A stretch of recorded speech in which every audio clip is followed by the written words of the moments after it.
Assalomu alaykum. Men Muxtor Mamatli-Bashor Islomovna. Xorijiy kompaniyada kadrlar mutaxassisi bo'lib ishlayman. Bu kursga kelishimdan maqsad juda ham ko'p savollar bilan to'qnash bo'lganida, ish jarayonida shu savollarga javob topish maqsadida bu kursga yozilgan edim va kelib o'qidim. Menga ustozimiz Nodir Abdullayevning bilim berish saviyalari va ko'nikmalari juda ham yoqdi. Ish jarayonida juda ham ko'p muammolarga duch kelganim sababli ko'p masalalarda javob oldim. Ularga juda ham katta rahmat. Keyingi ish jarayonlarimda ham praktikalarda qo'llashga harakat qilaman. Olgan bilimlarimni va hammaga tavsiya etaman.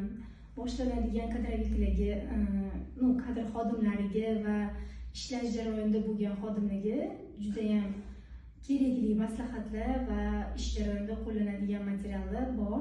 Shundan foydalanib kelsanglar bo'ladi.